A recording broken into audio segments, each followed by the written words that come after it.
So today we are going to be drawing clothes on dynamic poses. A dynamic pose is a position that a character does when in motion.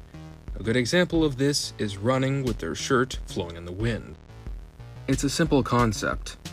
However, there is a catch.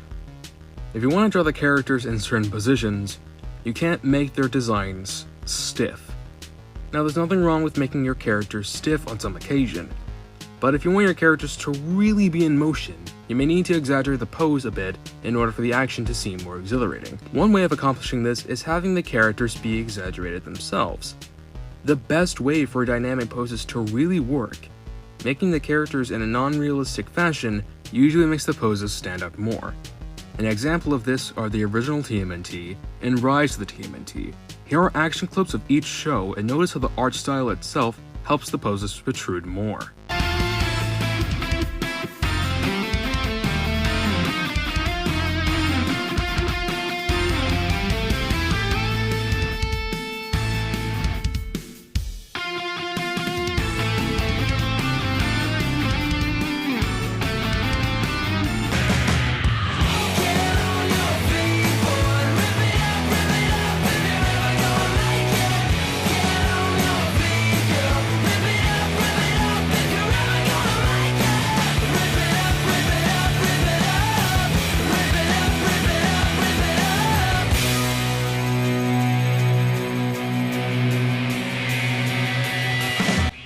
As you can see from the original, their poses were a little bit more stiff, while Rise has more freedom when it comes to movement.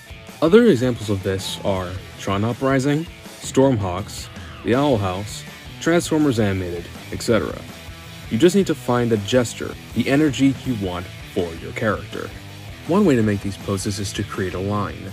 Yes, a line. This will be your line of action. Start by drawing S's, Z's, or C's, and try to work with it.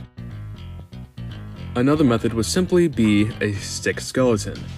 First, you draw the head, then you make this line. This will be your spinal cord. Afterwards, you can form this in any way you want. Do the same thing for the arms and legs, and draw the body over it. And again, do not worry about the art style's proportions. That'll only make the movement not as catching to the eye. So in this instance, we are going to look for gesture points, aka the line of action. A good example of this would be here. Notice how the character is at a certain angle, but thanks to the art style, it makes it protrude out more, therefore making it more dynamic. You can also find it here, here, here, here, and here. Overall, pretty compelling.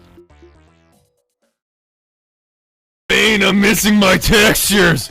Bane! Second is drawing clothing over said body. It's really simple to make a character in tight clothing, since that will make the pose more zestful. However, not every character has a style, so we will do baggy clothes. In a regular pose like this, gravity is pulling on said clothing. Let's make the shirt lighter than the pants, meaning material-wise, it will have less wrinkle action. Add some lines onto the lower torso, some tension points between the chest and the shoulders. You can do the same with tight clothing, however there will be more tension points. For the pants, since they're heavier, there will be more bunches, or tension lines. Mainly at the bottom because, again, gravity. There's not much to say about it. Just use the same method you use for your shirt. However, you'll need to make them a bit more droopy depending on the fabric and how heavy it is.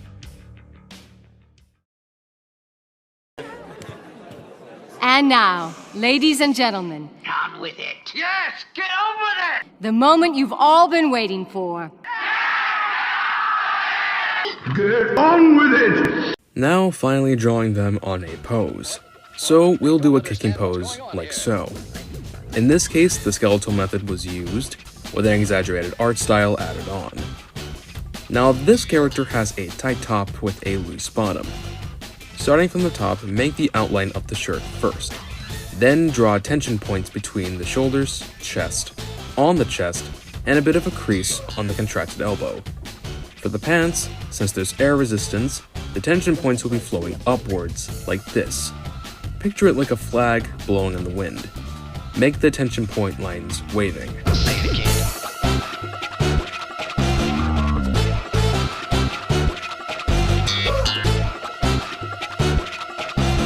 I don't understand what's going on here.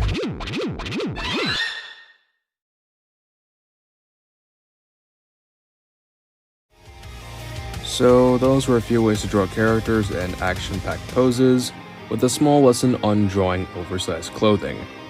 You probably learned nothing from this. But hey, thanks for sticking around anyway, and don't forget to stay creative.